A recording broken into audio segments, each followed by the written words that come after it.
quand quelqu'un vous donne, quand est-ce qu'il faut dire non? Parce qu'apparemment, il y a certains Africains qui ne savent pas comment dire non. J'ai vu beaucoup de personnes, surtout des femmes aussi d'ailleurs, pas seulement elles, dans des situations où un monsieur dont elle n'est pas intéressée lui offre des choses. Elle ne dit jamais non. On lui offre un téléphone, on lui offre un petit paquet, on lui offre enfin bref, elle ne dit jamais non. Et elle te dira, bon, je ne lui ai jamais demandé de m'offrir, hein. Je ne voulais pas de lui, je le savais dès le départ. Je ne lui ai pas forcé de me faire des cadeaux. Moi, je prends les cadeaux. Quand est-ce qu'il y a un sens d'honneur quand on offre une chose? Avoir le sens de dire non. Ce n'est généralement pas un genre de caractère qu'on voit chez les hommes de ce côté de l'Afrique. En tout cas, les amis, au Cameroun, l'église orthodoxe russe lance un projet d'eau potable. Un projet qui aidera plus de 1500 personnes au Cameroun. Ils bénéficieront d'eau potable, d'eau de forage. Okay, on dit félicitations, quoi. L'église orthodoxe russe présentera un projet de forage. Donc, ce n'est pas de l'eau qu'on emmène ou qu'on importe de la Russie. C'est de l'eau existant déjà au Cameroun. On va faire le forage et donner de l'eau à la population dans une partie précise du Cameroun. Le patriarche de l'église orthodoxe russe en Afrique a lancé un projet visant à fournir de l'eau potable aux villages de la région nord du Cameroun, bénéficiant à plus de 1500 personnes. Faut-il être content ou pas? Bravo, on doit dire, n'est-ce pas? Je pense qu'il est essentiel de toujours se remettre à sa place dans la vie. Il y a certaines choses qu'on reçoit en tant que cadeau, il y a certaines choses qu'on ne reçoit pas. Quand une personne vient t'offrir des pampers, hein, comment vous appelez ça? Diapers. Je ne sais pas comment vous dites ça, enfin, des couches, hein, couches que vous jetez là, tout ça comme ça. Vous dites quoi? Merci, c'est gentil, tout ça, ou enfin, bref, ça dépend de comment on te l'offre. Quand tu offres un cadeau à une personne, tu offres un cadeau à la hauteur de sa capacité, de sa personne. Moi, je me souviens quand je travaillais dans une boîte de nuit et que je me respectais par rapport aux autres sorteurs, le client souvent sortait, leur donnait des petits monnaies, de 10 dollars, 10 dollars. À moi, on donnait 100 dollars au minimum. Pourquoi? Parce que je ne courais jamais derrière le client en disant « Bonjour chef », comme le faisaient les autres sorteurs. Généralement, quand le client arrivait, les sorteurs venaient « Ah, bonjour chef, boss, ah, superbe voiture », tout ça, machin, histoire. Et moi, j'étais dans mon coin. J'étais d'ailleurs le plus petit en taille. Mais je disais bonjour avec respect et considération de moi-même d'abord. Et le client le remarquait. Et à la sortie du client, puisque c'était comme par routine, il donnait de l'argent, il distribuait à chacun. On donnait des 10, des 20 aux gens qui étaient beaucoup plus grands que moi sur le plan musculaire, mais à moi, on m'appelait à côté, prends 100 dollars. Pourquoi? Parce que j'avais cette représentation de soi dans ma tête, que personne ne sortira. Je l'ai toujours jusqu'à aujourd'hui. On te donne toujours à hauteur de ce que tu représentes. Moi, je pense que c'est un manque de respect au Cameroun. Je pense que c'est un manque de respect de voir que l'église orthodoxe russe va venir de la Russie pour venir en Afrique, dans un pays libre, un pays libéré depuis très longtemps, pour aller offrir des boreholes, hein, d'eau de forage. Pourquoi pas une industrie, usine de traitement d'eau potable?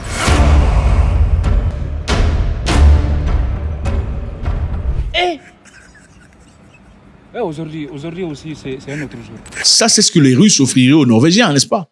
Ça, c'est ce que les Russes offriraient aux Suédois, si c'était nécessaire. Ils ne viendraient pas faire de travail de forage. Il y a un niveau de manque de respect.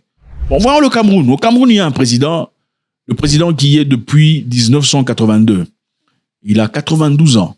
Okay? C'est beaucoup. Ce n'est pas peu du tout. Est-il toujours apte de diriger le pays? Eh bien, manifestement, monsieur le président, on a les capacités. Et si monsieur le président ne donne pas l'opportunité à une tierce personne de le faire, c'est parce que peut-être dans sa tête, il trouve qu'il n'y a pas de personne au Cameroun qui soit mentalement cérébrale, en tout cas assez cérébrale pour gérer le pays à ses côtés. Sinon, il le ferait depuis longtemps, n'est-ce pas? S'il ne le fait pas, c'est par égoïsme ou c'est parce qu'il pense qu'il n'y a pas des gens aussi intelligents que lui? Est-ce entièrement de sa faute qu'aujourd'hui, il faudrait que des prêtres viennent de la Russie pour aller faire des forages au Cameroun? On ne sait pas comment on peut le dire. Vous savez, quelquefois, c'est très facile de blâmer un président de la République. Et de fois, le président de la République a déjà donné son autorisation. Il a libéré l'argent pour effectuer un travail. Et ce sont les gens autour de lui, qui bloquent les projets. Je ne dis pas que c'est tout à fait le cas du Cameroun, mais généralement, ce sont ces genres de situations qui arrivent. Où le secrétaire, le chargé de presse, le chargé du cabinet, ce sont ces gens-là qui se servent de cet argent pour s'acheter des grosses voitures, pour prendre une première, une deuxième, une troisième femme. C'est construire des histoires au coin et en fin de compte tabasser ceux-là qui osent ouvrir la bouche pour réclamer leurs droits les plus élémentaires. Donc, ce n'est pas la première fois que cette organisation russe vient en Afrique.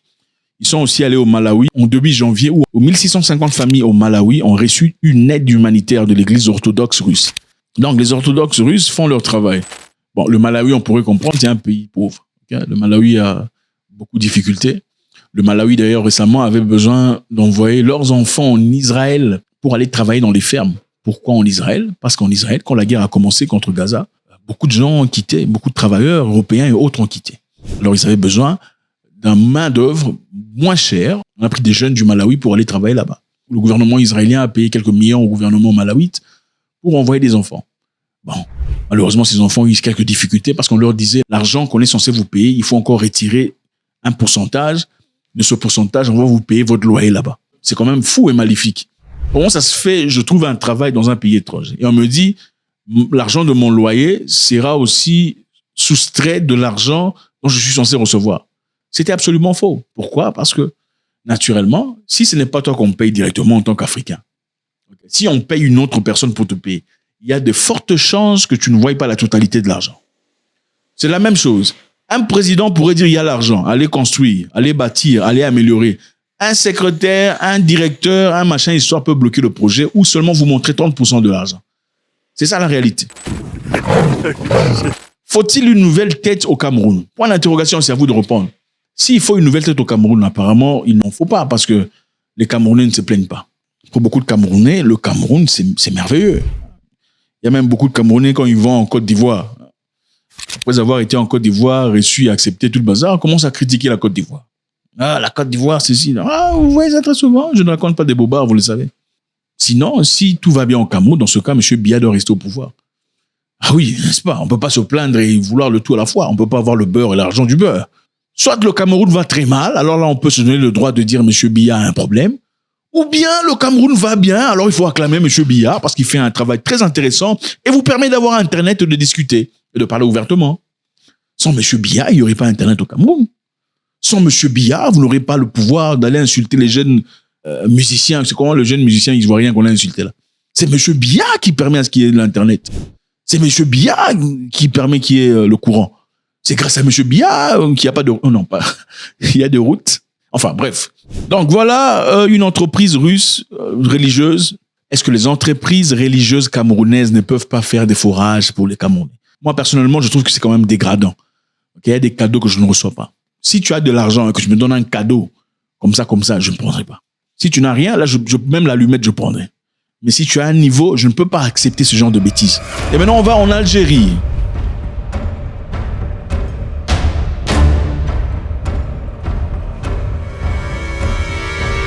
Ok, les Algériens et les Français, ça rigole pas pour l'instant. Ce n'est pas beau du tout. En effet, le Premier ministre François Bayrou a averti que Paris réconsidérait un accord migratoire vieux de plusieurs décennies avec l'Algérie en réponse au refus de ce pays d'Afrique du Nord de reprendre les expulsés. Donc, entre l'Algérie et la France, ça ne marche pas pour l'instant. Le Premier ministre français François Bayrou a averti que Paris réconsidérait un accord migratoire vieux de plusieurs décennies. Donc, il y a eu accord avec Paris et Alger depuis très très longtemps. Et cet accord, ils veulent le revoir. C'est un peu comme si tu te prenais la tête avec quelqu'un de proche, une amie, et elle te dit non, rends-moi tout ce que je t'ai donné, le cadeau que je t'avais, mon sac que je t'avais donné il y a 3 ans. Hein, ça fait 3 ans, le sac là est déjà perdu, je veux que je te le rende. C'est ce qui se passe entre Paris et Alger. Pourquoi ils veulent faire ça? Parce que Paris a refoulé un monsieur, plusieurs messieurs algériens, y compris un monsieur qui était accusé d'incitation à la haine. Pourquoi incitation à la haine? Il a fait une vidéo dans les médias sociaux accusant la France de certaines histoires. Vous savez comment les panafricanistes le font. On l'a refoulé disant qu'il était en train d'inciter la haine en France. Mais arrivé à Alger, Alger a refusé de le prendre. On dit ce monsieur est un persona non grata ici, donc on n'en veut pas. Il faut qu'il rentre à Paris. On a renvoyé. Après ça, Paris a refoulé une autre personne. À son arrivée à Alger, on a aussi dit non, on ne veut pas. Il faut qu'il rentre chez eux en France. Un Algérien, les Algériens disent qu'il faut qu'il rentre chez eux en France parce qu'il a les documents français. Il ne peut pas rester ici. Alors la France est très en colère. Mais on va essayer de comprendre qu'est-ce qui se passe, okay? Puisque c'est comme 2 enfants en train de se battre finalement. Prends, non, moi je ne vais pas, rien voir tout ça. Qu'est-ce qui se passe entre Alger et Paris? Alors tout se passe à cause du Sahara occidental. Il y a récemment, Emmanuel Macron a renforcé sa relation avec le Maroc. Une relation qui vibrait très souvent. Alors, Macron essaie de stabiliser sa relation avec le Maroc en agréant au fait que le Maroc puisse prendre contrôle du Sahara occidental Et l'Algérie est très en colère par rapport à ça. C'est l'une des raisons multiples pour lesquelles leur diplomatie n'est pas en bonne norme pour l'instant. Vous savez, les amis, il y a très longtemps, les Français ont colonisé l'Afrique, en tout cas une grande partie. En effet, l'Algérie fait partie des pays qui ont subi les tortures, des tueries. Ils ont été colonisés, persécutés, tabassés. La France a même fait usage des armes chimiques en Algérie. Ah oui, une colonisation qui a duré près de 130 ans. Et finalement, comme on vous dit que la liberté ne se donne pas gratuitement, ce ne sera qu'en 1954, quand l'Algérie se lèvera dans une guerre effrénée contre la France, jusqu'en 62, qu'ils auront leur liberté. Donc la liberté dans sa forme la plus élémentaire ne se donne pas. La liberté, on se bat et on saigne pour ça. Alors à l'époque, ils avaient signé un contrat, un accord qui permettait aux Algériens qui partaient travailler en France, comme travailleurs dans des usines, comme huissiers et tout le bazar. Ces Algériens ont peu à peu reçu des documents officiels. Et aussi, à travers un travail méticuleux, même après l'indépendance de l'Algérie, beaucoup d'Algériens étaient rapatriés, comment vous appelez ça, unification familiale. Il y avait eu un accord de l'Algérie et la France, disant que tout Algérien qui faisait partie de ceux-là qui se retrouvaient en France pendant la colonisation et leur descendance directe pouvaient vivre en France sans difficulté et avoir aucune difficulté. Le ministre dit qu'il est prêt à effacer, à annuler cet accord qu'ils ont signé depuis très très longtemps, parce que l'Algérie refuse de reprendre ses ressortissants et qui ont été refoulés de la France. L'Algérie a été bombardée. La France a même fait ses tests de bombes atomiques en Algérie. Plusieurs tests de bombes atomiques. Après que les États-Unis et la Grande-Bretagne eurent leurs bombes atomiques, la France voulait aussi sa bombe. Les Américains et les Anglais ne pensaient pas que la France avait besoin d'une bombe atomique. Les Français, à l'époque, voulaient avoir une certaine autonomie. Ils ont commencé à faire leur travail de recherche. Ils sont allés faire leurs essais, où? Pas en France, mais en Algérie, où ils ont bombardé plusieurs endroits. Ils ont même placé des bombes souterraines où ils ont explosé pour faire des tests. Et aujourd'hui, certaines populations algériennes subissent les conséquences de tout ce qui a été effectué par la France. C'est quand même bizarre aujourd'hui, on veut que vous oubliez tout, sans poser de questions.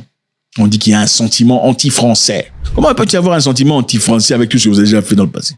Quelquefois, il faut se dire, bon, écoutez, je suis désolé. Votre sentiment est tout à fait compris parce que avec tout ce qu'on a fait dans le passé, bon. Faut-il oublier, pour l'interrogation? Est-ce que les gens là qu'on ne cite pas ont oublié? Les gens qu'on ne cite pas. Ont-ils oublié ce qui s'est passé dans le passé? Pas du tout. Le ministère des Affaires étrangères algérien a déclaré que le gouvernement français avait imposé des restrictions à l'entrée en France pour les Algériens titulaires des documents de voyage spéciaux. On parle ici des documents diplomatiques. Donc, même les diplomates algériens ont maintenant des difficultés à entrer en France. Imaginez-vous à ce point-là. Faites-moi savoir ce que vous en pensez, c'est toujours avec beaucoup de plaisir. Est-ce qu'il faudrait que les Russes viennent au Cameroun pour faire des trous pour sortir de l'eau? Je ne sais pas. Il y a quand même beaucoup de Camerounais intelligents qui parlent bien français. Mais est-ce qu'on ne peut pas utiliser le français là pour faire des trous? Je ne sais pas. Est-ce que M. Biya est mauvais? Je ne sais pas. Parce qu'il permet quand même à ce qu'on puisse se voir sur Internet. Bien, il y a quelque chose qui cloche. La France et l'Algérie sont en train de s'asphyxier mutuellement. Faites-moi savoir ce que vous en pensez. C'est toujours avec beaucoup de plaisir. God bless.